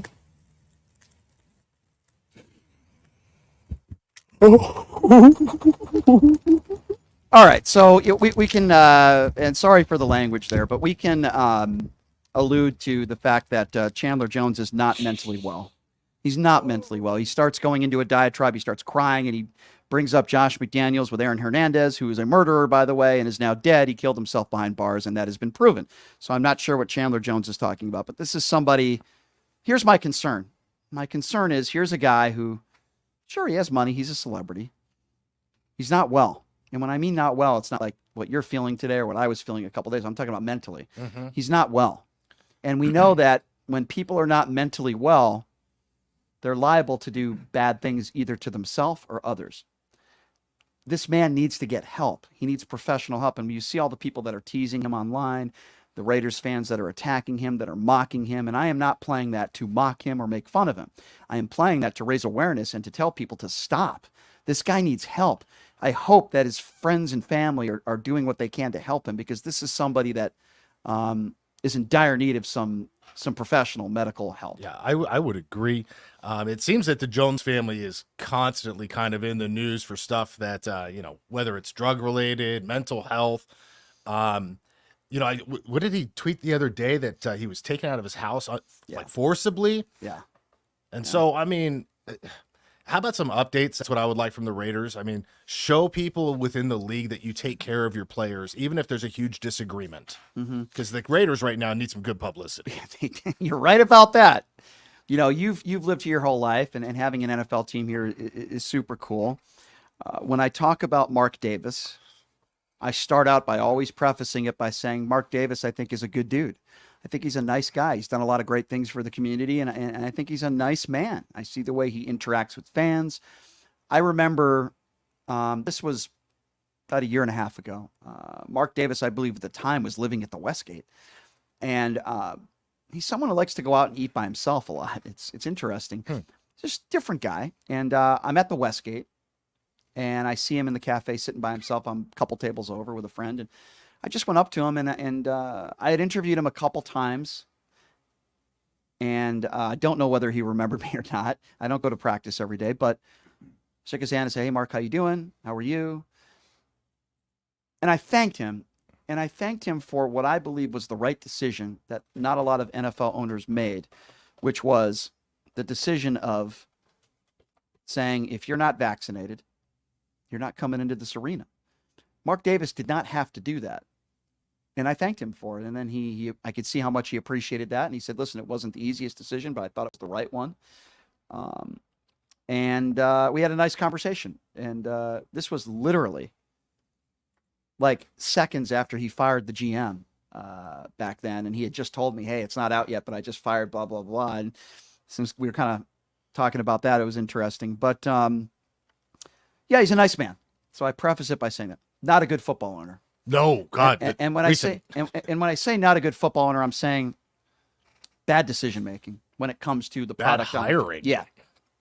Josh McDaniels is not a good head football coach. He's made some bad decisions. I don't know what he saw in Josh McDaniels. He's a great owner of the WNBA, of the Aces. Obviously, he's done a phenomenal job there. Becky Hammond, hiring her has paid dividends for the Aces. But I'm going to make this statement, and you can tell me whether you disagree or not. Okay. As long as Josh McDaniels is the head coach, the Raiders are going to be mediocre, average to below average, and they're never going to be a good football team. Agree or disagree? Agree. And Josh McDaniels he got his first head coaching job with Denver and Tebow. I think he had Kyle Orton as his initial quarterback. They won the first 6 games, and it came out that they were cheating and recording. I think it was the 49ers game. Mm-hmm. And so that devastated his career. Goes back to New England. And since then, his entire head coaching career, he's 7-23, I believe. What the hell are you hiring that guy for? Is it because he's a Belichick and Tom Brady guy? Well, I can tell you one person that agrees with you, and that's Chandler Jones. And again, I don't want to make light of his situation, but I'll be honest with you, some of his criticisms of the Raiders are kind of funny. Chandler Jones said, quote, and I have to be very careful with the language here, quote, "Get McDaniels the F out of Las Vegas. This my city." Are these tweets from today, by the way? When were these tweets made? 2 a.m. At 2 a.m. in the morning. So today. Okay. Today. He said, "I'll play for anyone but him. He come from Kraft mac and cheese. Bitch made Boston." Mark Davis, no, I feel that way. That's way, I'm just reading what he wrote. That's way he sent that long ass text about his team. I should expose his ass too. Blank, make the owner this her city. Okay, so meanwhile, one more. I'll read one more. Now, this is kind of funny because he's criticizing the Raiders, and partially what he's saying I agree with. He said, again, meanwhile, I get $1 million a game, and I'm watching from the couch another game because I have too much knowledge, and Mark Davis won't pick up my phone calls. Oh, boy. Yeah, so we can go on, but, I mean, those are kind of funny tweets. Well, I mean, I'm listening to you read those tweets, and as somebody who has a sibling with some mental disorder and having read journals from him, that's what it sounded like. It was a lot of it incoherent. Yeah. And it shows you that either A, he was drunk, B, or he was on something or C, his mental issue really is that bad. And so just based upon those, there should be an absolute wellness check if there hasn't already been. Yeah, I agree with you. And we don't know if he's getting any help. We don't know what his family and friends have done. I hope they've done something. I really do. Well, and if you remember, what was it, last week or 2 weeks ago? Yeah. He did this whole ramble thing again and came out and said, "Oh, I was hacked." Yeah, that was a lie, of course. I will defend the Raiders in this aspect that you can't put him on the football field. He can't be at practice. He can't be around the team. He's not well. It doesn't matter how good of a football player he is. And listen, Chandler Jones is a very talented football player. We know that. Very important piece to the puzzle of the Raiders when he's mentally well. He's not. Do you think this is anything with CTE? So I'm not a doctor and I don't know. It could be. Yeah. I just don't know. There are, I think of Junior Seau, right? It's interesting because I was playing craps yesterday and there was a guy wearing a Junior Seau shirt and we remember Junior Seau, great player, great guy. Nobody ever said anything bad about the guy. And it was, he took his own life, right? Dark Demons, 30 for 30 really kind of opened up my eyes. And am I wrong? I'm trying to remember. Didn't he write a note saying, I want people to, that's why he shot himself in the chest so he could wanted donate people, his brain. Right. Yeah. I mean, you want to talk about in the last moments of your life, thinking about others. You want to talk about heroic in that aspect. We know that, taking these kinds of hits constantly, it affects your brain in a very negative. Yeah, that's true. You're right about that. Framingham State, but Chandler Jones just wrote, and this is, I believe, his last tweet. So this was a couple hours ago. So Chandler Jones just wrote, "I'm off social media for a while. You've seen enough. I'll leave that live video up until noon. Screen record while you can. I'm about to hang with strippers. Don't check on my well-being. They got me." All right. Well, congratulations. And, AB just responded to that. And he said, "I love you, bro. Coming, see you, King. Give them my real number. We all coming." Okay. So then he responded Chandler responded by saying, "We got to sit down and have kumbaya. Call it CTE podcast. I love you." There you go. Interesting. Another person with CTE and Antonio Brown. Yeah. Listen, football is a very violent sport. We all know that. And you pay the price as a professional athlete, especially in a physical sport like football. Getting back to the actual product on the field, though, and getting back to the Josh McDaniels conversation.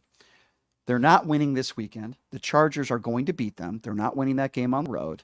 Then you look at a couple other games and you say, okay, the Packers game at home, that's winnable. You got to beat arguably the worst team in the league in the Chicago Bears.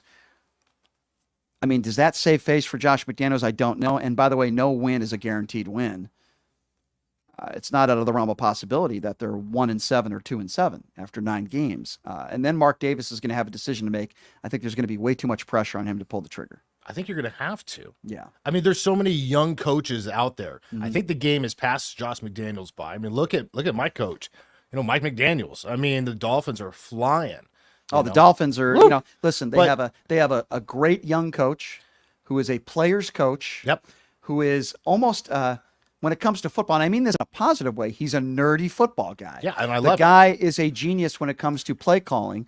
And listen, some people are going to say, Brian, well, hold up. The guy's not even close to a Super Bowl. Why would you use the term genius? Well, when you look at how bad the Miami Dolphins have been for decades, just ask Hootie and the Blowfish. When you see how bad the Dolphins have been for so long and what this coach has been able to do. Actually, one of my friends who was on the show yesterday, Grant Stern from Occupy Democrats, big Dolphins fan, and he was so excited about his team. He was telling me, he was texting me today. And, Miami's a really good football team. Yeah. And forget about scoring 70 against Denver because Denver's horrible, but they have a really good, capable quarterback. Here's what's frustrating to me, okay, about this whole Raiders situation is that on paper, you could make the argument that the Raiders have more talent than the Miami Dolphins. On paper, you could make that argument. Maybe I'm wrong on that, but you can make the argument. You got Devontae Adams, one of the most prolific receivers in all of football. You got Max Crosby, one of the best players on the other side of the football in the game. Phenomenal player. Got one of the top left tackles in Colton Miller out of UCLA. Miller is a phenomenal player. Garoppolo is Under the right circumstance, he could be a top 15 quarterback in the league. He's not that now. You got Josh Jacobs. I know he's not having a very good year, but Josh Jacobs had a career unbelievable year last year. They have the tools in place, and Davante Adams has said that. We have good players here. I'm sorry, folks, but Josh McDaniels is not only not a good head coach, but he's the reason why Garoppolo is here. Yeah. Make no mistake about it. It wasn't Mark Davis. It wasn't their general manager. Josh McDaniels is his guy. And he proved what a buffoon he is when you have a 4th and 4 with the game on the line. You got to get a first down and score 8 points with a couple minutes to go. And they kick a field goal down 8. You are saying, I don't have confidence in my offense. And I know he was asked that after the game, and he gave a roundabout answer. No, that's not what it meant. Yes, it's exactly what it meant. He thought his defense was going to stop the Rams. And they didn't. And they did. And the defense has been horrible. So you and I had talked about, with the Raiders. Yeah. And the same thing with the A's if the A's come here. You have to put fans in the stands. The Raiders the other day were complaining that 50% of the stadium is all out-of-towners. Right? And so if you're not putting a good product on the field, no one locally is going to support you. That's the same thing that we talked about with the A's. You've got to put out a product that everybody enjoys and can trust. Currently, right now, that's not happening with Josh McDaniels. I think mid-season he should be gone. So this is also another interesting story. And we see these former Raider players that are now commenting about the Raiders in a not so positive light. So former Las Vegas Raiders All-Pro punter King, if you remember him, says the reason he was probably released by the team was because owner Mark Davis once saw him with 2 females and said, I see you. I don't know. This is weird. You have these players coming out saying some not so nice things about sir, I don't know if that's the reason. That sounds to me to be very childish, but why is it that all these former Raider players and even some current players, whether they're mentally ill or not, are not saying so many nice things about the Raiders organization? Why is that? Well, it's culture. Mark Davis hasn't brought the right people in to change the culture. Look at the Dolphins, right? You bring in Mike McDaniels, changes the culture. Mm-hmm. And so you look at the Rams, you look at the 49ers, bring in Kyle Shanahan, changes the entire demeanor of the team. They are their coach. That's not happening here. It didn't happen under John Gruden. Right? That wasn't established. And now you bring in Josh McDaniels, and it's the same thing. It's a revolving door of head coaches that shouldn't have that opportunity. John Gruden was out of the game for far too long to be having that job. Don't even get me started with John Gruden, because that was another Mark Davis disaster. And I'm not talking about the comments that he made and why he lost his job. I'm talking before that even. You give a guy a 10-year, $100 million contract. I understand he won a Super Bowl, but this guy wins half. He's won half his games in the NFL. I'm sorry. I don't care what sport we're talking about. Nobody deserves a $100 million contract who has won half their games in any professional sport. And been out of the sport for almost 10 years. Absurd. That was an absurd contract, and that was a mistake. It shouldn't have happened. When is the last time the Raiders had a season where they didn't make horrible headlines? Never. I would say never. The Tuck rule? Yeah, I would say never. Tuck rule with Gannon, Gannon out there? Yeah, but I take it a step further after Chucky got released or fired or whatever you want to call it. You had a coaching staff there in place for Satya, and you had Ole, who actually was a friend of mine. I played golf with him, the offensive coordinator. Great guy. You had a team that had been through the Henry Ruggs situation, which was a horrible situation. The John Gruden stuff, which you want to talk about beyond disastrous, right? You have somebody on your team that's openly gay at the time, and you have your coach who's making disparaging comments about people who are gay. Not only did they get through that, they won games. The team got better when Gruden left. Yep. They won more games. They got to the playoffs, and they barely lost. Barely. And the players supported them. Correct. And they barely lost to a really good Cincinnati Bengals team that made it to the Super Bowl. Mm-hmm. How do you not let that coaching staff come back for one more year? Now, if they come back for another year and they don't make the playoffs, then I get it. Okay, fine. How do you not reward them with another year? Again, horrendous decision. The worst decision of them all, hiring Josh McDaniels. What have you seen from Josh McDaniels as a head coach? Nothing. And then the argument, Blake, that you get from some people is, well, look at what he did in New England. Okay, let's go there. Might it have something to do with the fact of Josh McDaniels' success in New England, that he had the best football player of all time in his prime, in Tom Brady, No, not Drew Bledsoe. Tom Brady. And probably the best NFL coach of all time in Bill Belichick. I don't care whether you're what you are, what position you're at, okay? You have those two guys. We don't have players like that here, okay? You need a coach that knows how to turn things around. You need a coach that knows, like, for example, coach of Miami Dolphins, right? Now again, you took a chance on somebody young. You took a chance on somebody, but it's working out. You need somebody that knows how to turn things around. Josh McDaniels is the opposite of that, in my opinion. This team has gotten worse. They've gotten worse. We know they're not making the playoffs. I don't see. So Josh McDaniels comes from like the offensive guru, which we all know was Brady was running that offense. And so when you watch the Raiders, I watched the Rams and Raiders. It was unimaginative plays. Yeah. There was no glitz and grammar. It was a boring offense, and they deserved to lose. Yeah, I agree with you. And listen, this is Mark Davis's guy. So a lot of people ask me every single day. I talk to friends, I talk to listeners. Is Mark Davis going to pull the trigger? I won't mention names, but I talk to people that go to practice every day. I talk to people that are, insiders when it comes to the Raiders, and they pretty much agree with me, and they give me the same answer. They say, listen, he wins 4, 5, 6 games. He ain't going anywhere. Why? Because this is Mark Davis's guy. However, there is a caveat to this. As I said earlier, if they're 2-7, and by the way, I think there's a very strong possibility they could be 2-7 or 3-7, somewhere around there. Mark Davis might be overcome by pressure, and he might have to pull the trigger. As I mentioned, they're going to be 1-3. They're not beating the Chargers on the road. I'd be shocked if they beat the Chargers on the road. You look at the Packers game, you look at the Bears game, you look at several games that are winnable games, but nothing's a guarantee. You lose to the Bears. I don't think they can beat the Packers. I think that's going to be a tough game, but I believe that game's at home. So that helps a little bit. Patriots? I don't know. Mac Jones looked somewhat decent last week. The only thing the Patriots really got going for them right now is a fantastic defense. Yeah, and that doesn't spell very well. When you talk about a really good defense, I don't know if you talk Pittsburgh Steelers, a fantastic defense. They're decent. But they got a pretty good defense, and I tell you, the Raiders look terrible on offense on Sunday Horrible. night. Terrible. So do you let Jimmy G sit and let all the women just stare at him, and you bring in this Aiden O'Connell and just give him a shot for a first half? So, tough question you ask. If Hoyer starts, right? Is that who the backup is? I believe Yeah. so. It's Hoyer and then I don't follow AOC. the Raiders. So I think you start Hoyer, assuming that Garoppolo can't play Sunday. And by the way, we don't know that he might play. And then if Hoyer can't get the offense going and you go through the first quarter even without a score and he can't march the ball down the field, then yes, I think you have to start the veteran Hoyer. I don't think you could put too much into preseason, even though O'Connell had a phenomenal preseason. Yeah. But how much can you put into that? With that being said, Hoyer doesn't play well. Put him in there. Get him Why going. not? What do you have to lose? This at could be point? your future. This could be Could your be. future.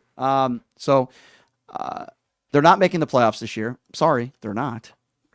Trade Devontae, get some picks. Well, Trade Devontae's Josh Adams. extremely unhappy. Oh, he's extremely- and I understand why. I think you just start from scratch. You go and get yourself some first round picks. Trade Josh Adams. Maybe you probably get a third for him because Jonathan Taylor ruined that market. You trade Devontae Adams. You can trade Colton Miller. You can build up some draft capital, and that way, when the next coach comes in, he's got something to build his own team with. Yeah, I tend to agree with you. What's disappointing, and Vegas, we're a little spoiled. You've lived here your whole life. You see what the Vegas Golden Knights have done. Did they win last night, by the way? No, They lost to the Kings. Yeah, I wasn't able to go to the game last night because I had to watch the debate and suffer through that crap. Thanks for making me watch it. That was horrible. But you look at what the Aces have done here, and I give Mark Davis all the credit in the world for the Becky Hammond hire was probably the best decision of his sports career, and you look at what the Aces have accomplished in winning a championship last year. You look at what the Vegas Golden Knights have accomplished, which is second to none. I'm sure you would agree. Year one, getting to the Stanley Cup Finals, winning a Stanley Cup last year. It's an organization that knows how to make good decisions. That's for sure. You can argue that firing Gallant was not the right choice, but who am I to criticize that now? Panned out. Yeah, they panned out. They got a Stanley Cup, and I have no reason not to believe that they can contend this year. We're spoiled, right? Yeah, we're spoiled, and the Raiders are not very good. They're just not a very good football team, and I don't want the A's to come here. I've been pretty open on that. I don't want the A's to come here. I'm going to second that. I don't want them. No, they're a terrible team. They're not going to spend the money. They're not going to put a product on. I'm happy with the Aviators. Beautiful ballpark, great, fun team to watch. We don't need a team that's winning 1 out of every 8 games to come out here. No. And taxpayers, we want to pay for that. The hell with that, man. I think he wants full taxpayer funded. It's ridiculous. Yeah. No, the answer is no. What is Lombardo thinking? The answer is no. Stay in Oakland. We don't want you here. Listen, we're established. We already have an NHL franchise. We already have an NFL team. Yep. We already have a WNBA team. The NBA is right around the corner. That's a team we do want. We want an NBA franchise. No matter how bad they are, give me an NBA team. But no, we don't want a bad baseball team. No. And the owner has proved year after year after decade that they don't play. They don't pay anybody. Yeah. So why would you want, if you're not getting paid, why would you come to Vegas as a free agent? I agree. Other than you get to play on the strip? That sounds horrible. I agree. No, we're absolutely in agreement there. All right, here's what we're going to do. We're going to take a quick break. And when we come back, looking forward to be speaking with Erick Harper, who I think has done a fine job as UNLV's athletic director. I know Blake would echo that. And he's going to be joining us next. We're going to pump up and preview a game that I'm excited to watch, UNLV against Hawaii, a chance to go 4-1. So UNLV athletic director Erick Harper will be joining us next. Take a quick break. Be back right after this. It's Pushing the Limits right here on KSHP.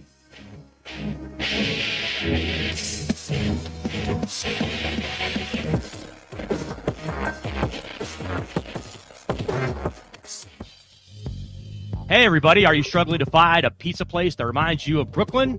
That true blue New York style pie?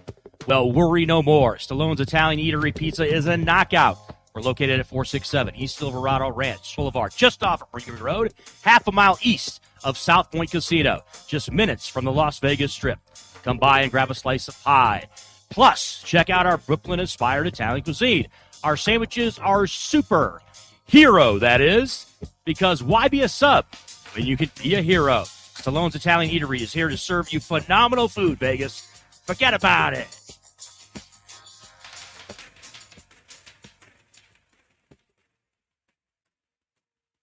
Everybody, it's Brian Shapiro from Pushing the Limits here. I want to tell you guys about my good friends at the Postal Annex. They have a notary signing agent on site daily, no appointment needed, and they offer a full scale of printing services from shipping labels to documents, business cards, banners, photos, and business signage. They're your passport service headquarters. They offer passport photos, and they can renew your adult passports. If you're traveling in a hurry, they can get those passports to you within 7 days or less. Mailbox rentals with a physical street address, and they also receive your packages from Amazon, UPS, FedEx, USPS, and more. Here's the best part. If you're a Pushing the Limits listener, they have an introductory rate of only $39 for a 3-month service. You can't beat it. Give them a call, 702-873-8005. Check them out at 6130 West Flamingo Road. It's the Postal Annex. Tell them I sent you. Buying or selling a home is a huge life event that requires guidance from an expert in the industry and community. My name is Blake Guinn. You may recognize my name as my grandfather was the best governor the state of Nevada has ever had. Growing up in Las Vegas, I've come to know this community intricately. Now, I am raising a family here as well, so I understand all the issues impacting our home and quality of life. As the top realtor for the #1 real estate team at Keller Williams, you can have confidence in my experience, knowledge, and track record. When it comes to buying, selling, or investing in real estate, choose a name you can trust and someone who understands the community you call home. Call Blake Guinn today and experience the difference of a trusted expert. 702-540-3311. Hey everybody, it's Brian Shapiro from Pushing the Limits. I want to tell you guys about Sahara West Urgent Care and Wellness. They're conveniently located on the southwest corner of Sahara and Jones. They're open Monday through Friday, 9 a.m. to 9 p.m. and Saturday, 9 a.m. to 5 p.m. At Sahara West Urgent Care, they'll take care of all your healthcare needs. They offer routine services such as physicals, STD testing, car accident treatment, and work injuries. You name it, they do it. They have on-site x-ray, EKG, ultrasound, and labs. They treat chronic conditions such as asthma, blood pressure, diabetes, and more. They also offer general wellness exams, treatments such as testosterone enhancement and cancer screening. They're located on Sahara, 6125 West Sahara Avenue. Their number is 702-248-0554. And the best part, they accept most major insurances and affordable cash pay prices, office visits starting at just $95. And I'm also a client, so please give them a call, 702-248-0554.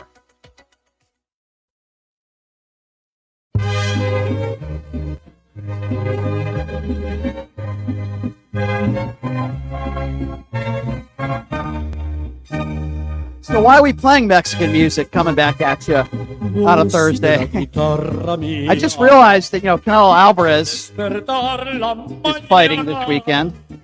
And our co-host today, Blake Guinn, a fine resemblance to Canelo Alvarez. You look like his twin brother. You really do. If you had the Mexican accent, I would be convinced. I really would. I'm not going to try that on the radio. So I just said on social media, I said it's a pleasure having Canelo in studio today. I will tell you, he should take care of Charlo. Yeah, Charlo's a good fighter. If he didn't go vegan, pump up that water. When he fought Bivdo, whatever his name was, he looked horrible right off the first bell. I knew something was wrong and he was going to lose. So as long as he does not go vegan, Canelo's my favorite fighter. I've been watching him since he turned pro. I just put a picture of you with a very serious face with your knuckle of fist, and I said it's an honor to have Canelo in studio today, and I wonder how many people are actually going to believe it. There might be a few.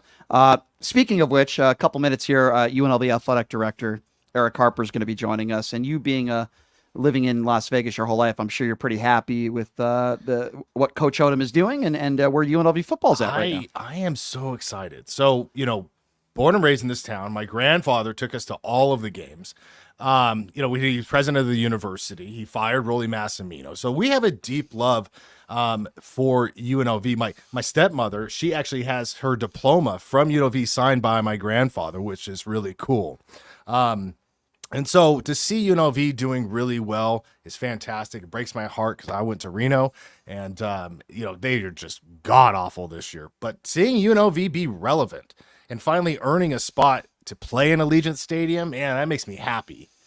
I like Erick Harper, and I'm not saying that because he's coming on in a few minutes. I have been very critical of other athletic directors like Desiree Reed-Francois. I said from day one, certainly when Erick Harper pulled the trigger and fired Marcus Roy, I said, this guy knows what he's doing. Mm-hmm. I like everything he says. His actions speak to that.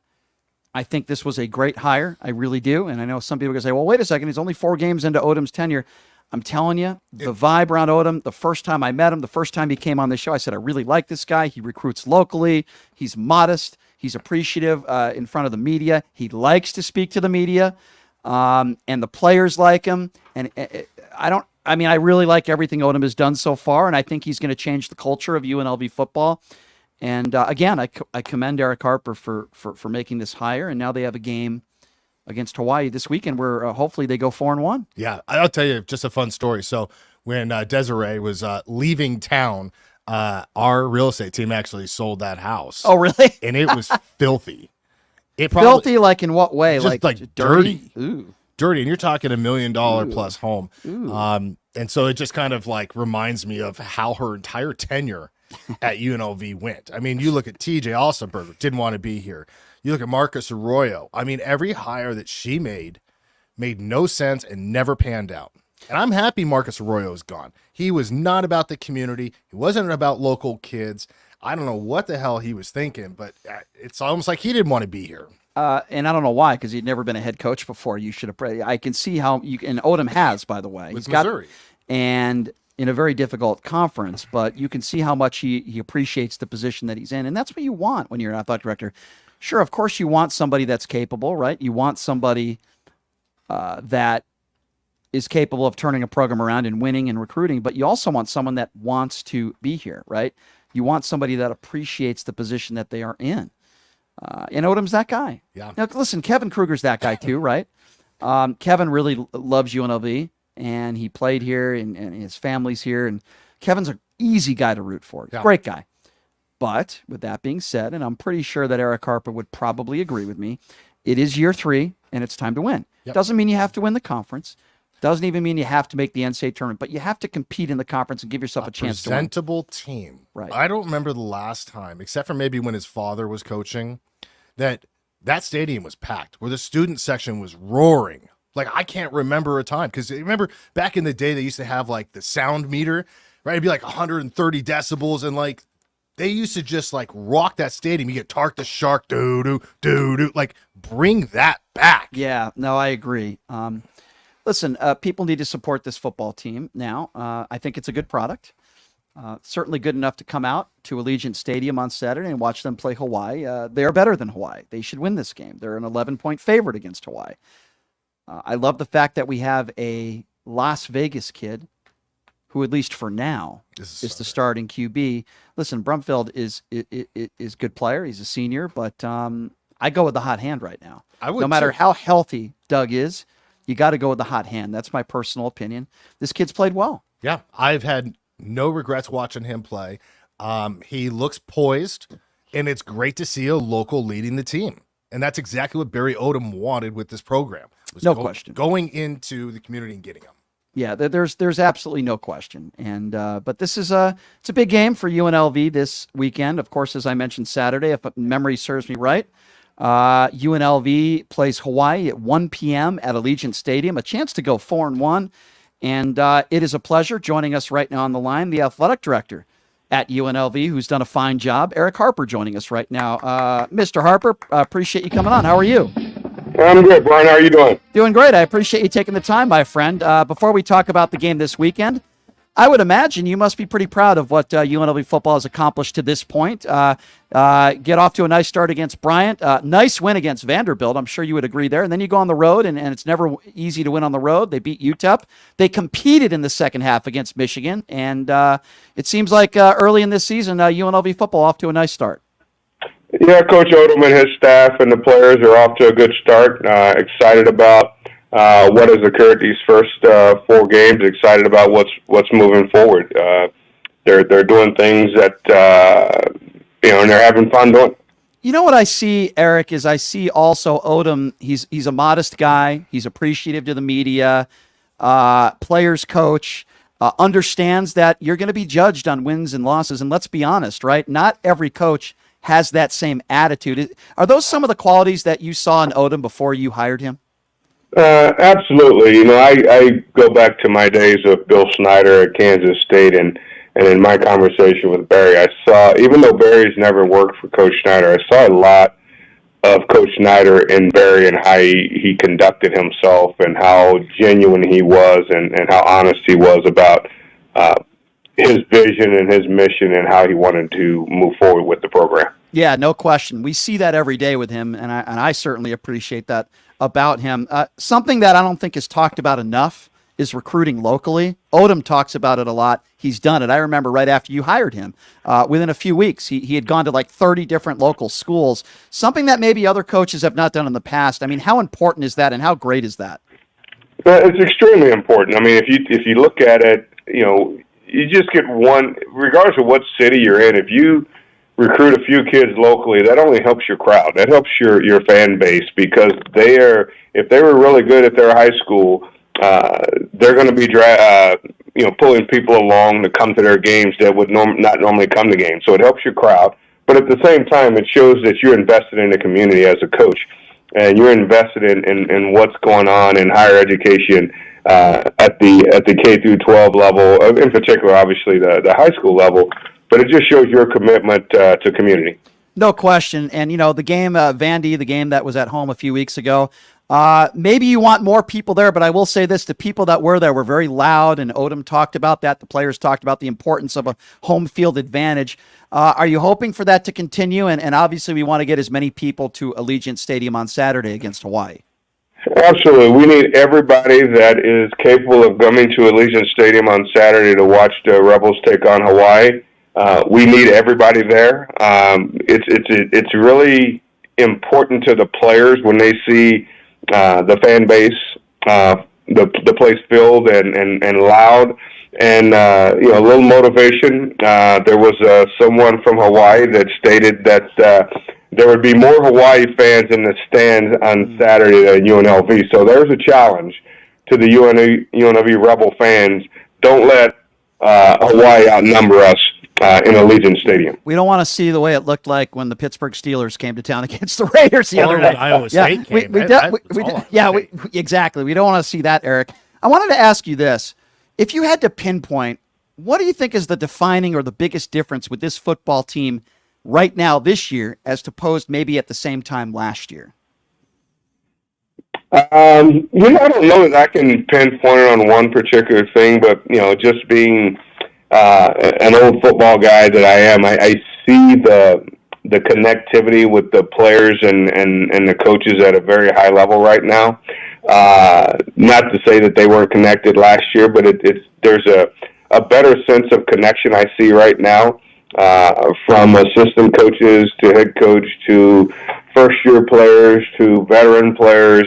I just see a sense of camaraderie, collaboration, teamwork. Together everyone achieves more. That's an old saying, but it's true, and it always will be true. Sure. But I see the connectivity, and I was driving through the parking lot the other day and saw two guys, and I said, "Hey, how's everything going?" And couldn't have been bigger smiles on their faces the other day, and they were excited about getting ready to play this weekend against the Rainbows. Absolutely. And we had Dixon on the show the other day, great young man, and has done a great job for UNLV, and he was really excited as well. You know how it is being an athletic director. There are some people that are going to criticize you for certain decisions and others that are going to agree. Obviously, I was in complete agreement with the decision you made last year and then the hiring of Odom. What would it mean to you? I'm just curious, what would it mean to you personally if in year one, your hire, Coach Odom, if this team was able to make it to a bowl game? I'm just curious, what would that mean from your perspective, and what would it mean for UNLV as well? It means that the team that I have around me did a heck of a job in helping me in the process to hire Coach Odom. It's about all of us. It's not about Erick Harper. I didn't take this job to be popular, because I know every decision I make is not going to be popular. But I have a great team around me, and I can't thank them enough for helping me and guiding me and challenging me in our decision to hire Barry. We got to look at this. We have to look at that. You got to cross all the T's and dot all the I's. And I can't thank my team enough for giving me the feedback that I needed to make the decision. No doubt. It's incredible, isn't it, Eric? Because the basketball season is right around the corner. Kevin Kruger starting practices. And I think there's a lot of buzz around the basketball program with the fact, as you know, that he's had a pretty good recruiting year. But now you have to put it on the court and you have to win basketball games. But what are your thoughts now that I have you on the line with the basketball season pretty close, upcoming, right around the corner, and Kevin Kruger now in year three? What are your do you have any expectations? What are your thoughts? Kevin, every year, Kevin's wanting to get to the NCAA tournament, and based on the recruiting this year, and what people feel and how he feels, and I said this a while back, the fact that he's had his assistants will be now the second year with Coach Kruger. It helps in the continuity. It helps in the consistency of practice every day, and the more you can be consistent in practice, the better you're going to be able to go out and play the game. They say when you're consistent in practice, the game slows down, because guys know what they need to do, and the coaches know what their roles are. Sure.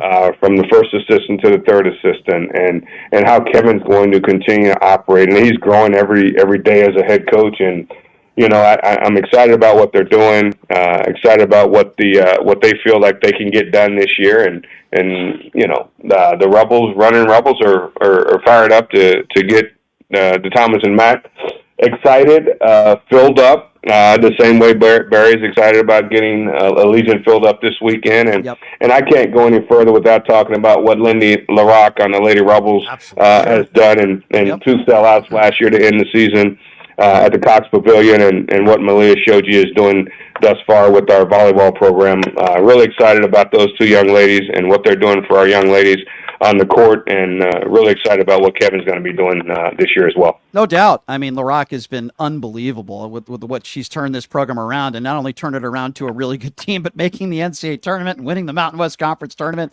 It's mesmerizing. So absolutely, we have to always note that. No question about Keep it. her at all costs. When you see what yeah, absolutely. No question about that. When you see what San Diego State was able to accomplish from the basketball standpoint last year, is there anything in your mind that says to yourself, there's no reason why, I mean, I don't expect you making the national championship game every year, but no reason why you can't be successful like the San Diego State program has been successful, say, over the course of the last 10 years? You know, absolutely. If you look at, I mean, obviously UNLV has been there. We won a national championship in basketball, and I saw a lot of those guys in town just a couple of weeks ago. Actually, it was the weekend of the Vanderbilt game.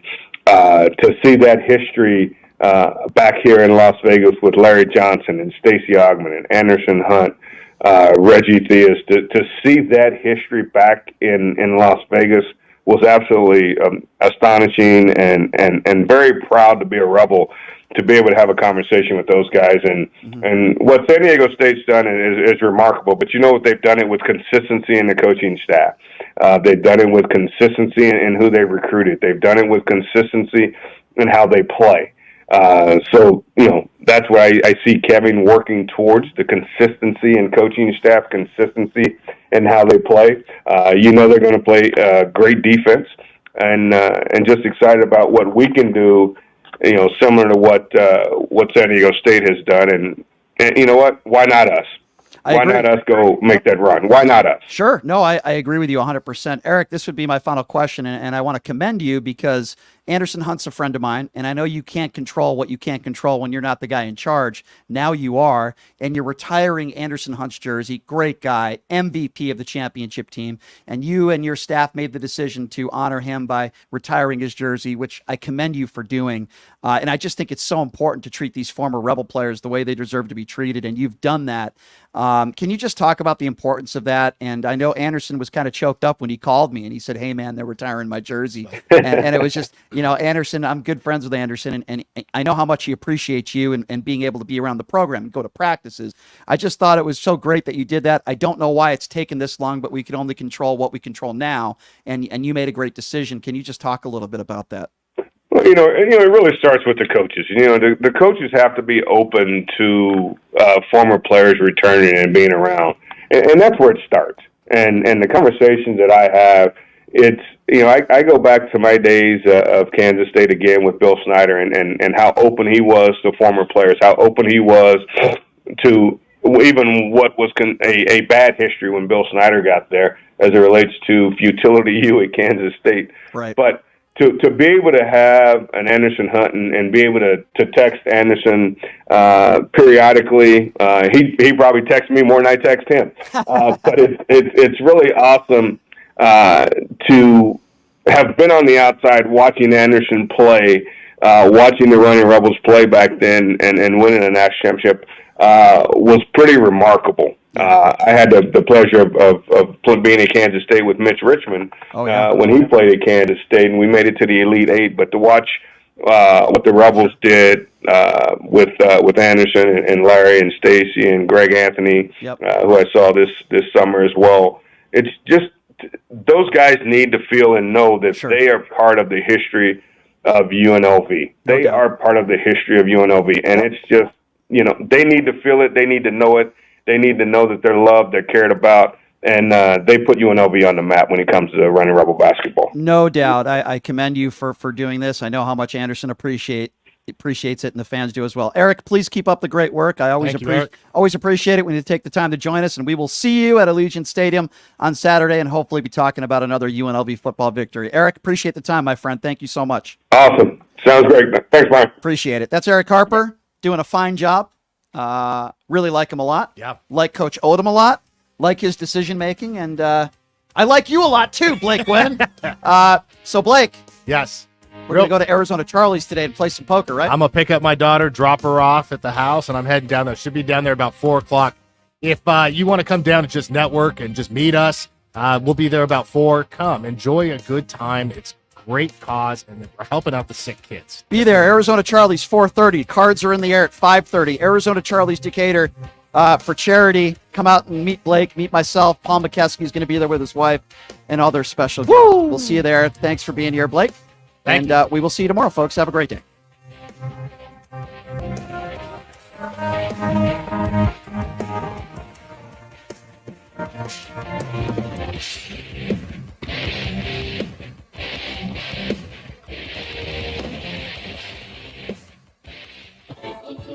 Hi, Doug Basham here.